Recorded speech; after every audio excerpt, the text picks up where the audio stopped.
everyone. Welcome to the Cosmic Matrix podcast. Today we have a bit of a special podcast. I'm here with Kelsey, and we're going to be talking about exploring the toxic feminine and the path of divine embodiment.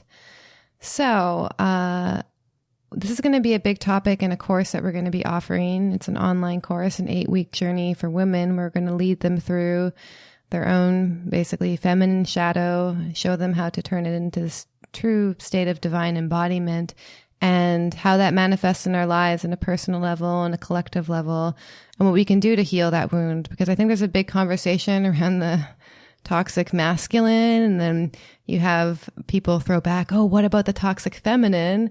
And it's true, it does take two to tango, but in order to do that, we also have to explore our own feminine natures, our own relationships with our mother, our own relationship with other women. And this holds true for men and for women if we want to start transmuting that wound. So Kelsey and I are just going to share how we did that personally and share a little bit about what this journey is like for women. So maybe we should just talk about how we met. So I wrote an article about the toxic feminine. I don't know how long ago. It was like a few months ago. Definitely triggered a lot of people. I definitely didn't get as much flack as this other article I wrote about the sexy spiritual goddess and all the distortions around that kind of culture. But it hit a nerve with people. And then I met Kelsey, and interestingly, Kelsey wrote pretty much the same article in her own words, dealing with that energy. So maybe you can explain what that was like for you. I know it was kind of almost triggering for you because you were like, did she plagiarize me? But the fact of the matter is we were dealing with the same wound, and we had so many of the same patterns in our lives. And the more that I talk to you, the more I'm like, wow, this is actually a bigger issue than just me. It happened to you. And also I see it with women I work with. So maybe you could share a little bit about your piece and how, what led you to write that article. Yeah, absolutely. So it was quite a journey leading up to that article for me, being kind of roped into a cult that really inflated a lot of the Egyptian archetypes and kind of tied me into them through the process. So I was kind of unraveling through this cult and through the teachings of a Black magician at the time. And I wanted to go on a vision quest to really just clear the space. There was a lot of unraveling, a lot of women coming forward, sharing their own journeys through the abuse. And I felt a lot of resentment and anger. And there was an energetic connected to that just didn't feel right in my own heart. And so I needed to clear out my own energy from that. And I went and took a vision quest out on the Sunshine Coast. And during my meditation on top of this mountain called Gospel Rock, I was working through my solar plexus and just praying. And all of a sudden, through my mind's eye, I saw this really dark, seductive, sly, almost reptilian kind of sorceress rise up in front of me. And she had this long, snake-like tongue. And she was literally trying to take my sexual energy and rope it into her agenda, so to speak. It was very manipulative, very dark, seductive energy. And I knew at that moment that as I was witnessing it, that it was part of my own shadow being revealed to me. And that this shadow was essentially playing out in my relationship with this organization. And so at that moment, I knew that I had to take more responsibility for how she was playing out in my life.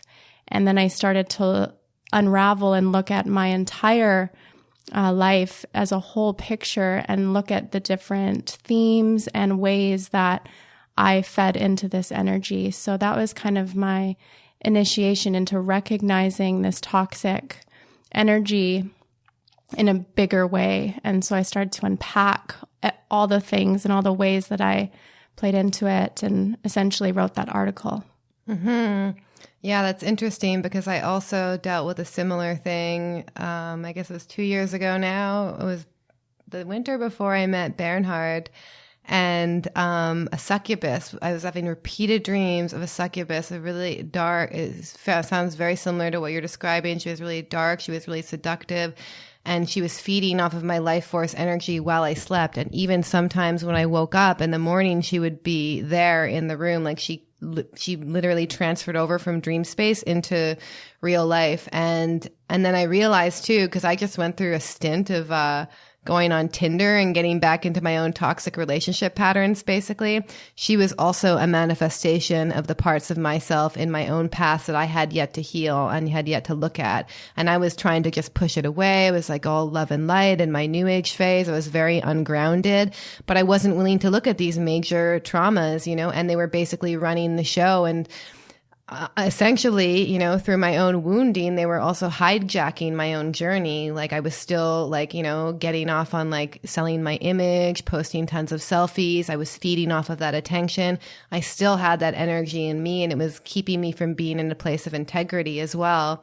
And that's kind of brings me into these traits of this toxic feminine as well. Maybe we can just list some of them and how it manifests in our lives, because we have to consider the fact that the feminine has been, and I'm just talking about the feminine in both men and women, has been oppressed for literally thousands of years. And this is we live in the era of the mind, where the mind basically created the world that we live in. This is completely out of tune with our bodies and our wisdom and our intuitive nature as well. And that's our true feminine nature.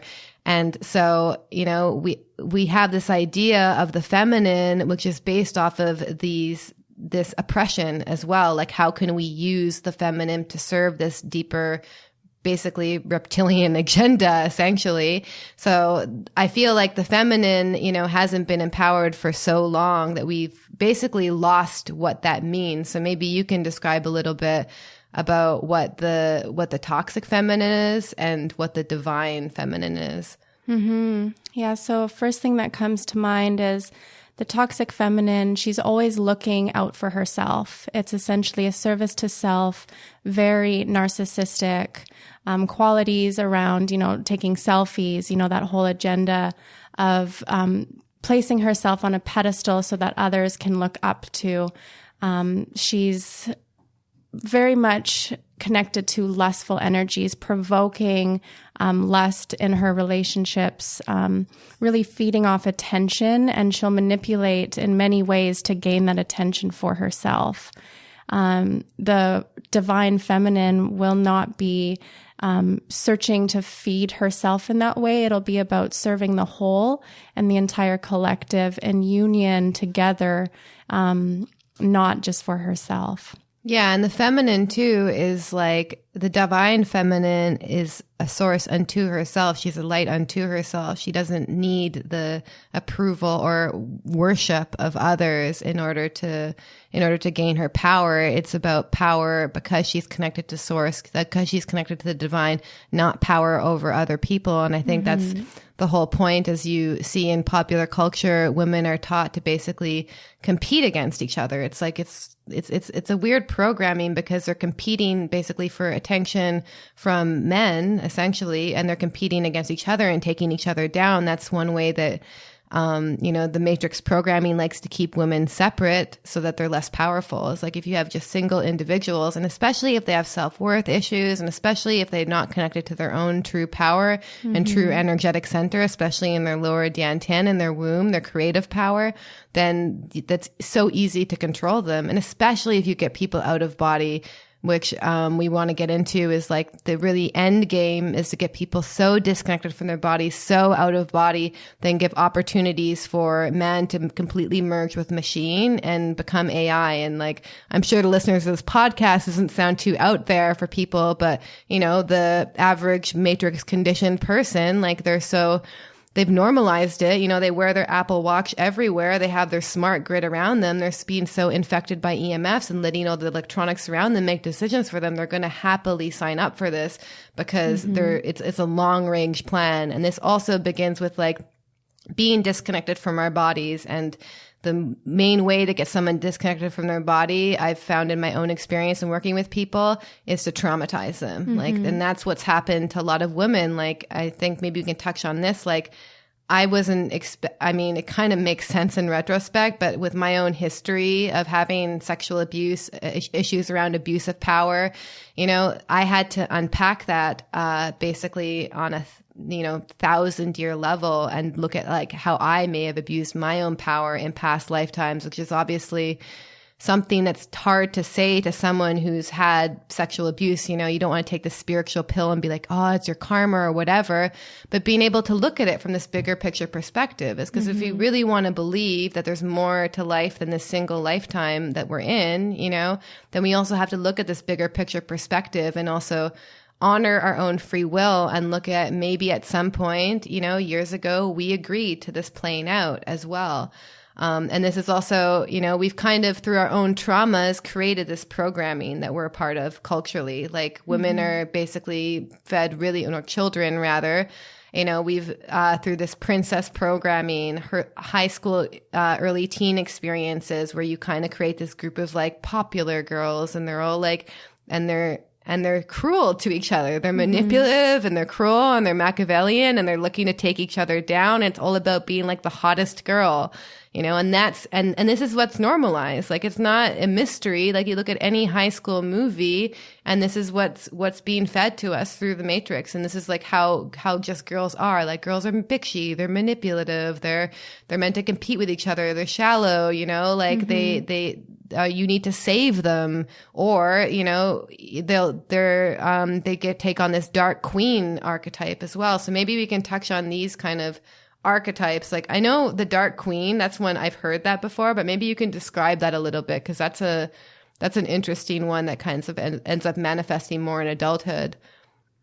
Yeah, to me, the dark queen, it really, there's so many different energetics connected to it. And depending on the person, the way I've perceived it is that people will, or women specifically, will be feeling really upset, that angry rage. They want to dominate and rule over these men that essentially wounded them. So they'll take power over, whether it's, their daughters or sons or others in relationship. It's an unconscious mechanism that plays out under control.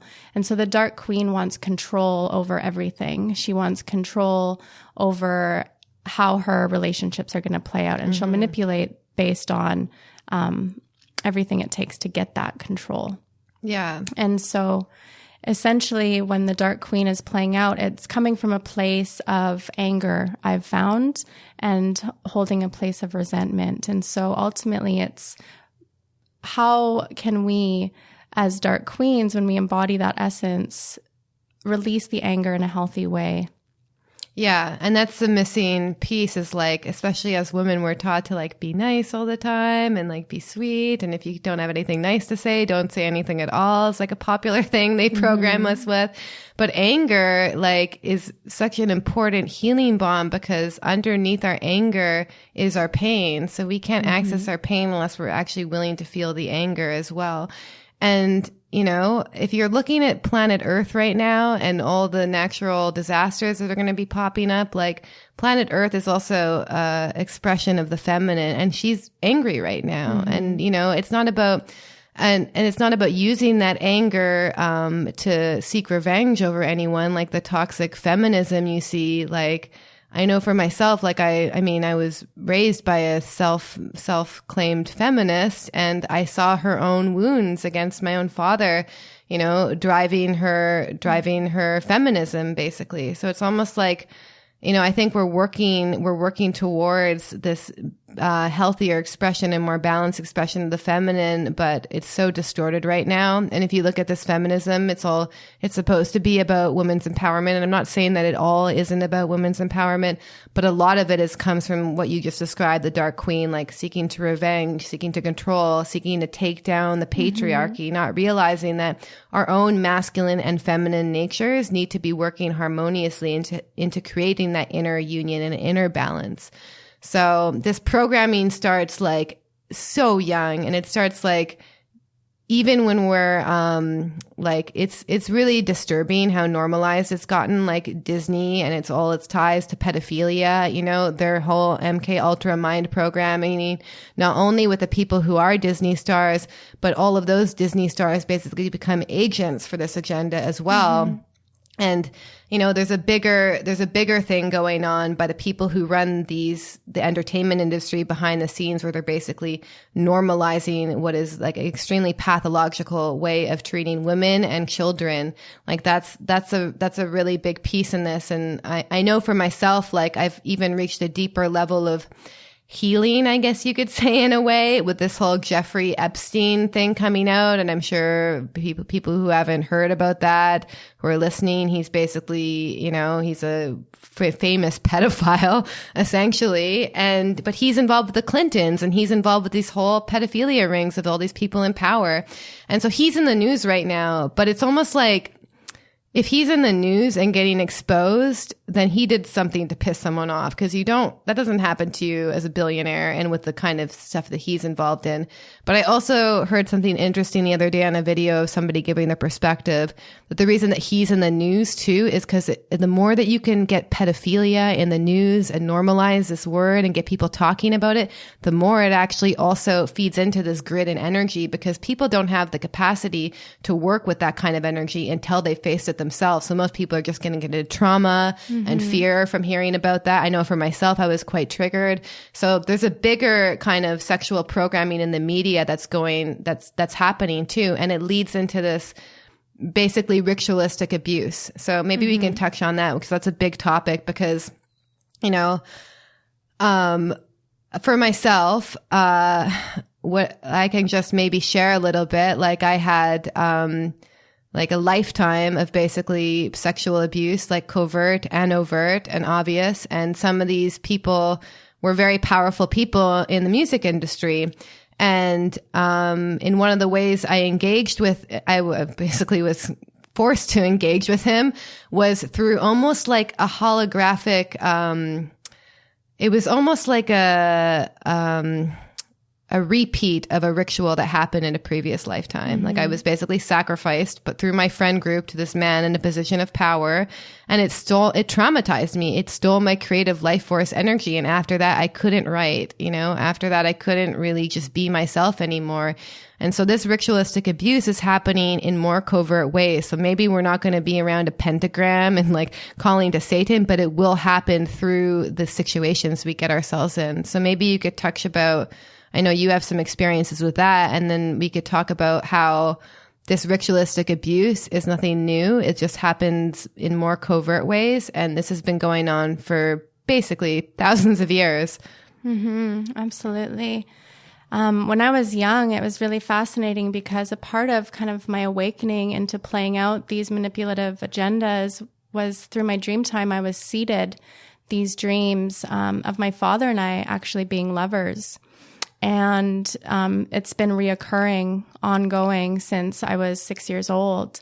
And when I started to unpack that and look deeper within that, I began to unravel my father and I's past lives together, where we were doing sex magic in ritual space and essentially tying our blood into these rituals. And so on a hyperdimensional level, these dreams were seeded into my reality in this lifetime to then awaken me to essentially the power that we created and wielded in that past timeline.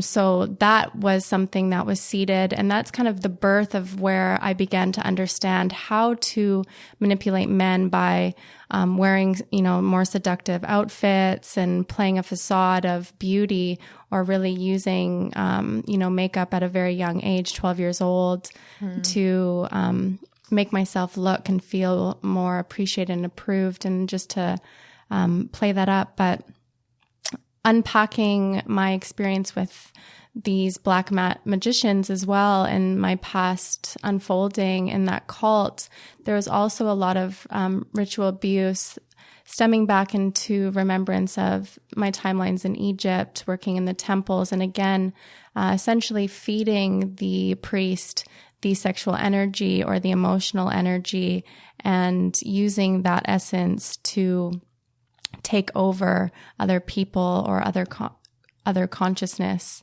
So again, it was just this place of desire for power that really took over my own ability. I was power hungry. I got really roped in. And beyond the ritual abuse, you know, something that's so covert and something that plays in this Dark Queen is literally the New Age agenda too of the feminine rising as priestesses. And you see this all over, you know, the rise of the feminine. And these priestesses are literally teaching sex magic rituals as a form of New Age mastery over materialism and manifestation. And so you're plugging your sexual energy into the intention and then moving your sexual energy through your body to essentially manifest these material desires, which again is also a form of sex magic, which plays on those energetics of not just ritual abuse, but more so rituals in the past that used blood, that used sacrifices to gain that power. Exactly. That's the magic word of this whole priestess trend that we have going on. I'm not saying that there aren't priestesses, by the way, but I'm just want to propose the question, you know, how did women become priestesses in Egyptian times or even other ancient times? It was through a ritual where you were sacrificed. So if you were considered, you know, a poor farm girl, and one of the, you know, they wanted to use you as a young virgin in a ritual, that was considered an honor, you know, but in order to become a priestess, you're also giving permission to whatever God that you're praying to enter through you at any point in time. And those are the contracts that we're going to be exploring, as well as these contracts have been in place for thousands of years. And this is I've definitely worked with women who've had this energy. I mean, this energy is so dark and so ancient, and it's also very powerful, but not more powerful than the divine. But it's big, like, and so this is this is something that is not easy to look at and not easy to be with, but it's also demanding that we really reach a new level of spiritual strength. It's not only becoming embodied, learning how to listen to the wisdom of our bodies, living in tune with nature again, which is quite the task these days, considering the amount of, you know, electronic energy and EMFs and 5G coming down. But then also, you know, realizing, you know, the larger karmic agreements that we have in play that are keeping away from being truly sovereign. So I can speak a little bit about that. Is like, it was interesting before I even found out about any of the stuff you're speaking about, these ancient contracts. I was subtly, like, not majorly, but like triggered by when anyone called themselves a priestess. You know, I was like, there's something for me to look at there. And then what I was describing with the psychic that Bernhard and I both went to go see, and I was seeing individually, and she basically walked me through what happened like thousands of lifetimes ago. And she said, you know, like back in Egypt, you were considered special to be sacrificed to these gods. And back then you basically made a contract with a, you know, draconian being. And that was what would take over me when my trauma would be activated. So that's how I became aware of it, through my own ability to distinguish between what's my true self and what's another energy. And this energy would literally had permission to enter me. So an aspect of trauma is you check out or disembody, or you become hyper aroused, but a lot of people check out. And so, so anytime I checked out, this other being who I had a contract with thousands of lifetimes ago had permission to enter me. And this was like an extremely dark, psychopathic energy, and so different from who I truly was. That was a distinction. I think maybe in my more wounded years, especially my 20s with the drug abuse and sexual abuse, I thought that the energy was me. I'd identified with it. But as I came more into my body, my true self, I was able to distinguish. I was like, wow, there's an extremely dark energy that's taken over me.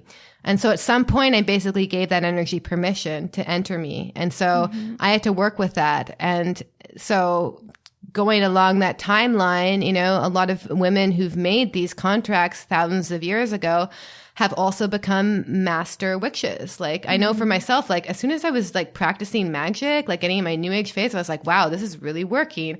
And like, I was fascinated by it. but it also wasn't giving me anything that had a true source of fulfillment. So I was like manifesting. I wasn't using sex magic. I don't think. I'm sure I played around with it though.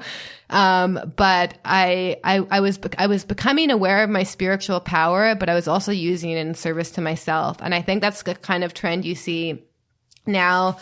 I blame Harry Potter, even though I also like Harry Potter. But now you have all these women, and it's very popular to like have your tarot cards and your crystals and make your altar or whatever. But they're not also understanding what they're getting themselves into. And an example of this is like the psychic brought up. She's like, you have these random accidents and misfortunes that happen in your life, and that's literally like a black magic spell that's come back around to you. And that like rang so true for me because I've had so many like disastrous karmic situations in my life, and this was a creation of my own doing coming back around, but it was so unconscious. It was also happened many lifetimes ago that I didn't remember. And so this is also the game you're playing. Like once you start playing with magic, and it's in service to self, like, okay, you're entering into the magic war zone too. It's not about like, if you want to create, if you're like, have your crystal grid out and like, I'm going to manifest a perfect career and perfect boyfriend or whatever it is you want, that's a price to be paid. And who are you making that agreement with? And like, what is the price to it? That's the question to be asked. It's like, yes, like, like, I know it's not common matrix knowledge that you can like manifest things by making a crystal grid and praying and setting your intention, but also looking the deeper energetics that play from an occult perspective and like, what are you agreeing to? Like, who are you calling in? And what is the price that you're going to pay for making those agreements? Yeah, exactly. And it's, these rituals that we did in the past, all past, future timelines arrive in this present day life, and it's all playing out in a grounded way in this, world that we live in now. And so you see these rituals happening, very obviously in the media, in these pedophilia rings and, with the elites. And then you also see it in the modern day New Age movement with the rise of the priestess. And the way through all of that is to be humble and to let go of this thirst for power. Essentially that divine feminine, she has everything she needs already. There's no thirst or no desire for anything outside of herself. She is already whole, already complete. And so again, it's about moving away from this desire for something outside of ourselves and then turning within to heal that wound that is seeking outside to then just be full as is embodied in your being. And from that place, everything comes to you. Mm-hmm. And there's no need to push. There's no need to do magic to receive these things. Literally, the lotus opens because you've done the work, dove into the darkness and birthed that flower, birthed your own feminine true essence. And that's the work it takes going into our bodies as our bodies hold all that information and basically removing those contracts and taking back our sovereign power away from these black magicians and essentially taking our blood back, because a lot of these rituals tied in our blood, and that was our sacrifice. We offered our fire blood essence, which was the true creative force. Our blood is that which gives birth. When we don't give birth, we bleed. So there's a huge correlation to that. And you see that, with these sacrifices and rituals, offering children as bloodshed, because they hold that pure fire blood essence, that closest thing to creation. And so that's why these children are being abducted. In Norway, it's actually legal for child trafficking. So anyone that has children, it's actually through the state known that if you don't follow in compliance to the law, you can have your child taken from you. And so this is something that is happening very obviously in our world today that symbolizes the same rituals that were happening in those ancient times.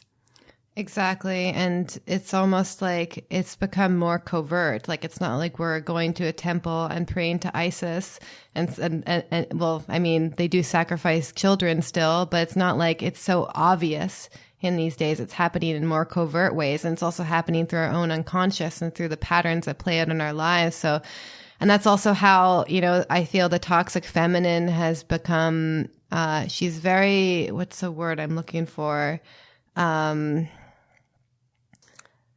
sly. Yeah, sly, you know, like, because Yeah. women have also been openly oppressed for so long. So she's had to become more kind of wily in her ways, you know, she can't be so obvious. So that's a piece to look at. Like, you know, like when we see all these, you know, with the Me Too movement, I also felt very like when the Me Too movement came out, especially having like a history of sexual abuse, I was like, yes, finally people are saying something about it. But then I also, like, I didn't really feel a huge call to like speak out about my piece because I was like, I've done so much work on this, you know? Yes, there's always more bigger stuff to go to, but I wasn't coming from that place of needing to be validated externally for what happened to me. I already had saw the bigger soul lesson at play, and that involved me looking at myself and my own wounds. Like my own boundaries were so weak, you know? I didn't trust myself. I didn't know that I could say no, you know? So I think it's great that we've taught, you know, into the collective conversation, this idea of consent that definitely didn't exist when I was in high school. It's like, okay, if a guy wants to have sex with you, you just have to have sex with him. Like that was a kind of like attitude that was normalized among my like high school friends. Like if you just have to, like it's just, if you put yourself in that situation, you know? So we have this like huge like shadow dance going on between the feminine and the masculine. And a lot of people talk about, you know, conscious relationships and conscious relating.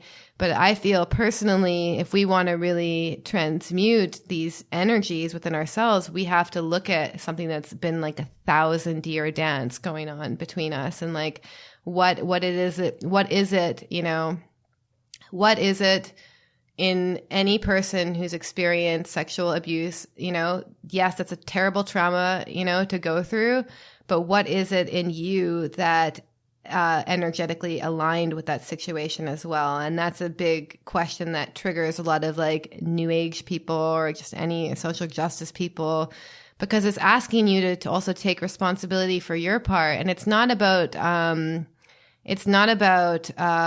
like dismissing the trauma that happened, because that's also the important piece is like, you know, this has taught me, like through looking at my own wounds and my own wounded inner child and how that acted out, it's taught me so much compassion, and I couldn't have gone through it without that compassion, you know? And unless I'm able to actually hold that with compassion in myself, how am I going to deal with that other people? You know, like it's not possible.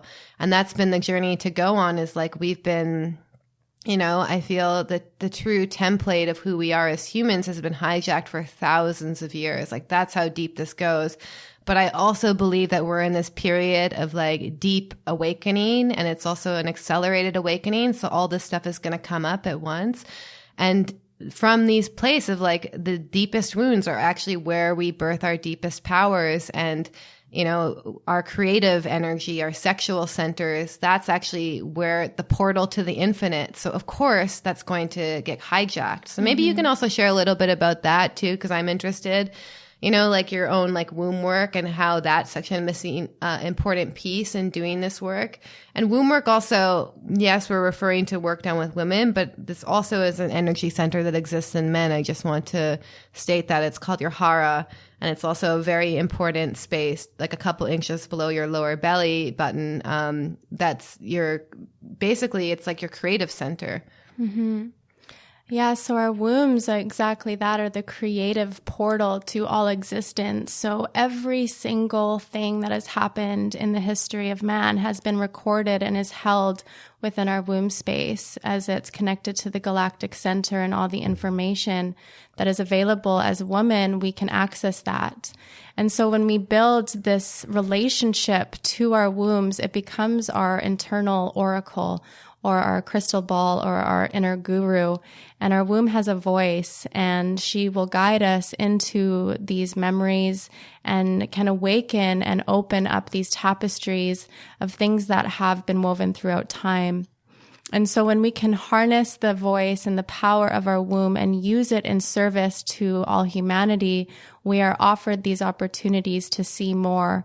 And essentially we are given more responsibility, because we once healed the wounds of our womb, then have more power to access more information and guide women through the journey of uncovering their own wounds and traumas that are held in this center. And so the hijacking of the womb is essentially a huge targeted point, and, you know, a big part of the trauma installment program is through rape and sexual abuse, because they know that this is our creative force. And so, again, using the womb to access the reasons why we're attracting this. I'm just kind of repeating what you're saying, but I want to really drive it home, that that's the work of the womb, is to literally go in to these ancient wounds to heal them. And then we awaken to the gifts that are truly there, the true creative force and the powers that are available to really harness the new energy that is coming forward, that is already here and available to us, but it is through the embodiment of our womb and healing the portals of our womb. So there's different energetic centers within our feminine body. Our yoni lips are essentially the gateways into the kingdom of heaven within us. As women, we are the portals. And so when any men in particular, penetrate us with their light or their lingam, if it's not in love, it's going to create damage and we're going to close down. And so when we're open and we're welcoming trust and, we feel good in our surroundings, we open the gates and we welcome all of life. So there's a lot of distortions even around our yoni lips that need to be brought into healing.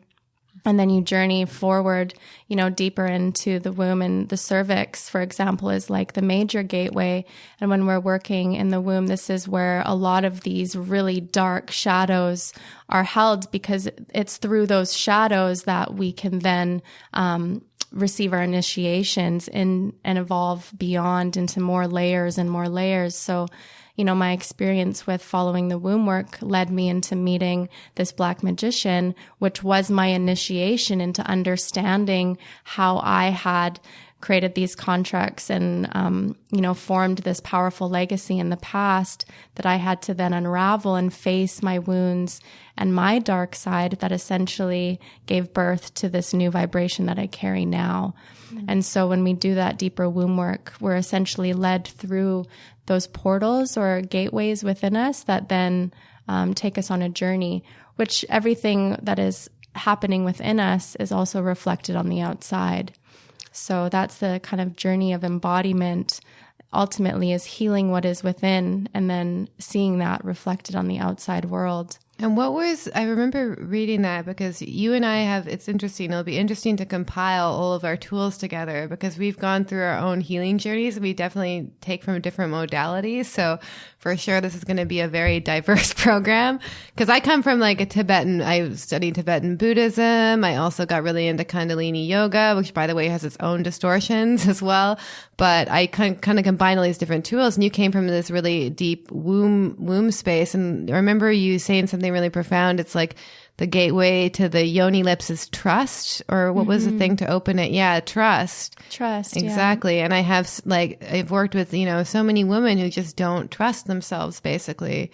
And so that's because, and maybe that's even a defense mechanism that's in place for a reason, they don't trust themselves because there's something, in their sexual history where they've lost that trust as well. Exactly. So it's looking at all those energetics of where has there been mistrust, where has there been betrayal towards the feminine and the masculine, where have we, perpetrated towards the masculine and vice versa, and really doing the work to heal all the energetics around trust and feeling welcomed to really show up in our fullness in life.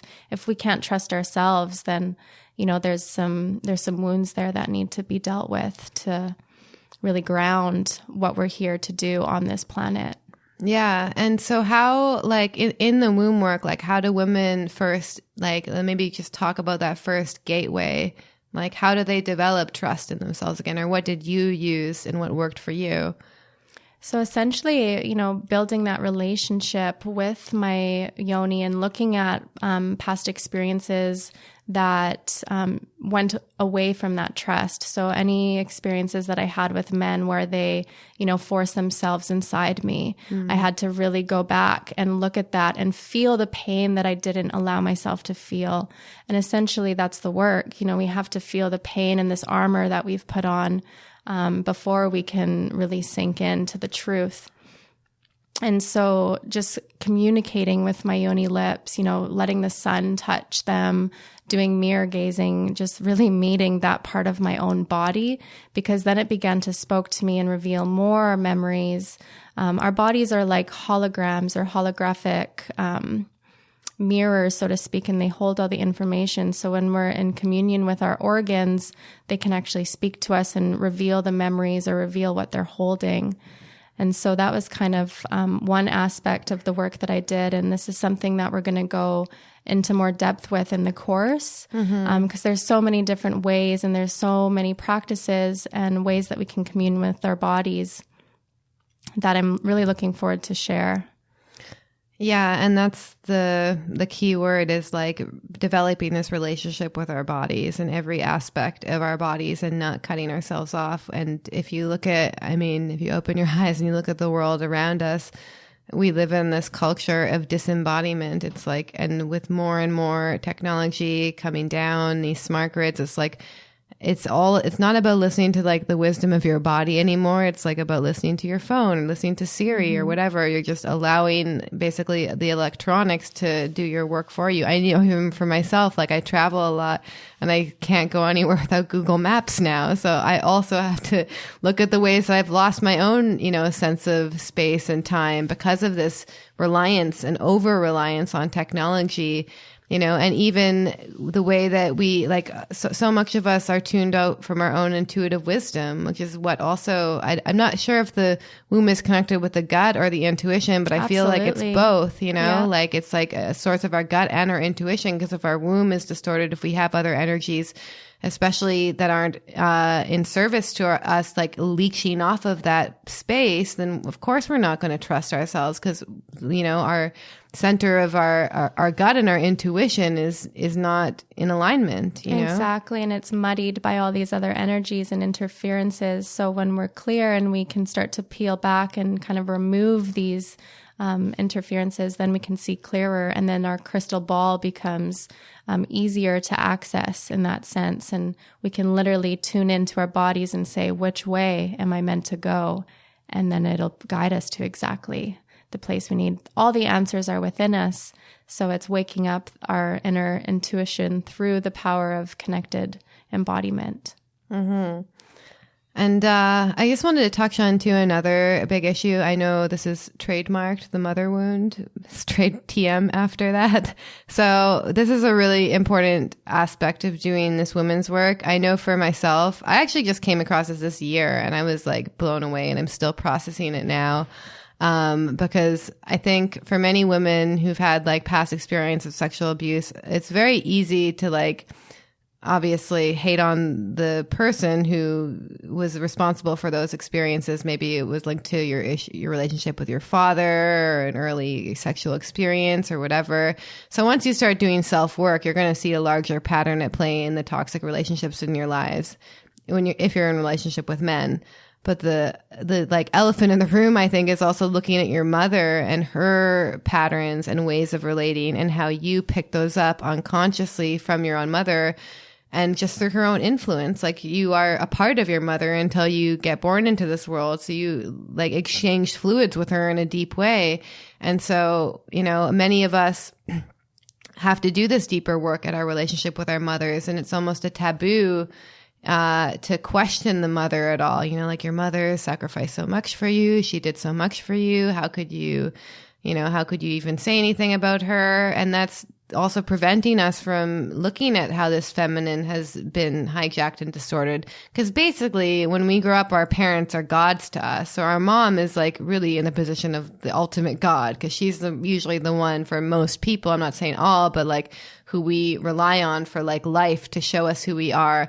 Ideally, in a perfect setup, our mother would reflect back our true self and essence, and in reflecting that back to us allows it to flourish. But instead, what I see happening with most women is through their own mother's unhealed wounds, they end up picking up her own karma and traumas and patterns and perpetuating that in their own lives in maybe more covert ways. Or, they could go to the other end of the spectrum. So maybe if her mom was a victim, they turn into a perpetrator. But it really ends up being this, it's like this deeper ancestral pattern that needs to be healed by looking at like, you know, our relationship to our mother first, and then like our relationship of being a woman in general, our relationship being a mother as well, and being able to unpack that. Because what I see now, and I'm sure a lot of people have noticed this, but because we live in a left brain, like patriarchal world, women have needed to adjust and become more masculinized in order to succeed in this world, because you need to be, I mean, just look at it. You need to be 40 days a week, 40 hours a week, 40 hours a week. I don't even work a regular job. So 40 hours a week, 5 days a week. Did I say that right? Yeah. We need to be on, and no regard for how our bodies are feeling. No being like, oh, I want to check in with myself. You know, we're forced to push ourselves and go against that wisdom. And for many of our parents, especially this generation, you know, in order to succeed in the world, they basically had to adjust to this hyper masculinized world, and that cut them off from their true feminine nature. And I think the distortion of feminism was almost like very much service to self, because they really wanted to individuate and get away from, you know, like relying on men. But in that sense, they also lost their own connection to their own bodies and their own wisdom, and really took away that nurturing aspect, I feel. Mm-hmm. And yeah, it wasn't the way that we were raised. You know, we were raised in secluded families where the community, I mean, I can only speak for myself, but I never had a big community when I was growing up. You know, my mom, you know, she had her daycare center, great, but you know, now we're more so living individual lives. The tribe isn't raising the family. And so these women aren't connecting with other mothers, and they're not experiencing a support system. So part of what I think this course, just kind of bringing it back to that as this is coming up, is teaching women how to interact with each other again, to do the work, because it takes a whole community to raise a child. And as we're reparenting and learning how to mother ourselves, essentially by clearing out our mother's beliefs and, you know, projected wounds upon us, we can do it together and really teach ourselves how to mother in a good way, in a way that is honoring our true selves and not trying to take away or, you know, play into something that our mothers never received. Yeah. And that's kind of the key word, is like, we're kind of like reparenting each other's inner child as well by doing that in community. And I see that like your circumstance is actually like the norm, where like mother, like it's like the nuclear family. It's like you don't, even now I've noticed, like, I don't know how it was for you growing up, but like to knock on your neighbor's door and like ask for like butter, sugar, what is some normal staple, you know, is be like, who are you? Why are you here? Totally, yeah. But like, I was actually lucky in a sense. This is like my saving grace, because I've learned from just understanding trauma psychology, and is that the less of a support system you have, the more likely the events are going to traumatize you. So, you know, somebody could even have like some of the major traumas, like say they got sexually abused, and they go tell, you know, somebody who they trust and who's attuned to them. And then, you know, justice will ultimately be served to that person. But a lot of us didn't have anyone to talk to when these things happen. And that's what actually created the traumas, is not only the event, you know, itself, but it's actually our response to the event and the community response to the event as well. And that's kind of how we're all complicit in this game, is because the community response really isn't there. Like if we really want to talk about like pedophilia and ritualistic abuse, like, okay, let's like talk about it. Let's talk about how we were all affected by it in our own lives in like subtle ways. You know, let's like, talk about how maybe we were covertly sexualized, you know, maybe even we weren't overtly sexually abused, but we were sexualized as young children. Like these are not easy dinner table topics to bring up, but if we really want to kind of also normalize this in the conversation, it's not about just blaming Jeffrey Epstein or Harvey Weinstein or whatever. It's about also looking how it showed up in our own lives, looking at the child that it wounded, and in community reparenting each other's wounded child. And if that, the support system that wasn't there when the original trauma happened is going to happen later in a community. And so that's what we're trying to intentionally build as well, because that's like so important, I find. And I know a lot of people because we've been raised in this Western individualized world, they don't have their community. But that's essentially like, I think it's like in Buddhism, like you need your Sangha to follow the Dharma, and the Buddha, which is basically your own Buddha nature. And Sangha is a community, meaning it's like one of the 3 jewels that you need in order to attain self-realization. And a lot of people I know, because of their traumas, they tend to like isolate, or they think they're all alone. Maybe they're working in a job too much that it's not really in alignment with themselves. So it's so hard to find their tribe wherever they are. So I think, we're going to be moving into the age of Aquarius. We have to start building this virtually, at least having some space, because like that's where it begins, like if we can't reach each other by flying to the same city. I know a lot of people, they have families, they can't leave them. We have to start creating these spaces somewhere where we can all meet up so that we can start building this bigger container and field. And this is where the deepest group healing can happen. And maybe you can like share about, like, I know you just had a women's group in Vancouver. Like, how was that? Like, what was the experience of doing that in person? And like, what is the power of the group process? I absolutely love doing group work in the flesh. There's nothing more grounded than that, because you get, all these women gathering in their wombs literally on the earth where you're working. And so the power of the womb and the magnetic ground that we're holding and the shifting of that literally shifts the earth's grids as well. And of course, this can happen virtually as well, as we're almost, vibrating, and all the information that we're doing is being seeded out into the fields of the unity grids. But bringing it back to the group work, a lot of the women that showed up, they were wanting to be able to express themselves. They were afraid. Most of them were afraid to really show up and be vulnerable because it was something that they never experienced. So just holding the space for women to express and be heard in itself is some of the greatest healing. And just being able to bounce off different ways that we grew up and doing different enlightenment intensives to really meet and understand our own upbringings and connections to our family origins and the lineage of wounds that essentially we're carrying, and unpacking them together, because we all hold threads for one another. We're all part of the whole in that organism soul. So again, it was beautiful to have the mirror work of reflections from each woman in the circle. And when one thing would come up, it would trigger a reaction or response in the other for another woman to go deeper into her wound that maybe couldn't have been revealed unless this woman shared her own piece.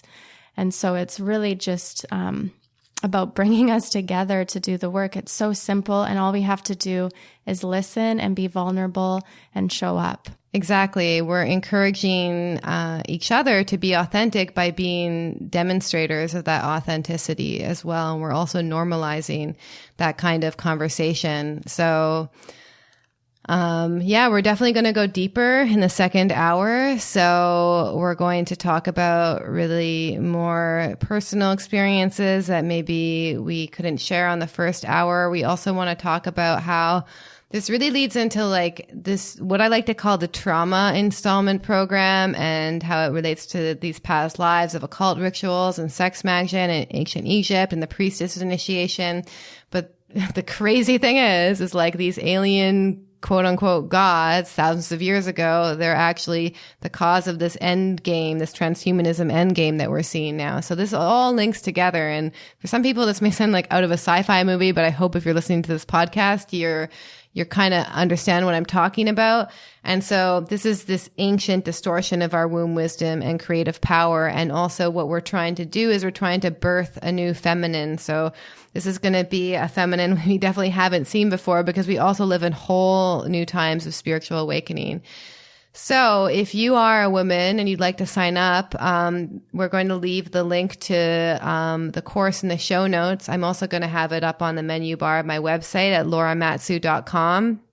So especially women who have a difficult relationship with their mother, their grandmothers, female friends, and just being a woman in general, this course is for you. And anyone who's had experience of sexual, physical, psychological, emotional abuse, who feels uncomfortable with their body and sexuality and really wants to get in tune with their creative power again, and feels like they need to make themselves small around others and wants to really be who they truly are. We're creating this container in this community so we can create we basically normalize a new way of being. So that's what we're trying to create in the journey we're trying to build for people. So it's basically going to be like a heroine's journey / like mystery school where we combine all of our teachings and all of our knowledge and also inviting knowledge of other women. So it's not about us also teaching you. It's about teaching a community where we teach each other and we learn from each other as well. So yeah, thank you everyone for listening. And if you have a membership on the Veil of Reality Forum, then please listen to the second hour, and we're going to also have a discussion there. So hope to see you there.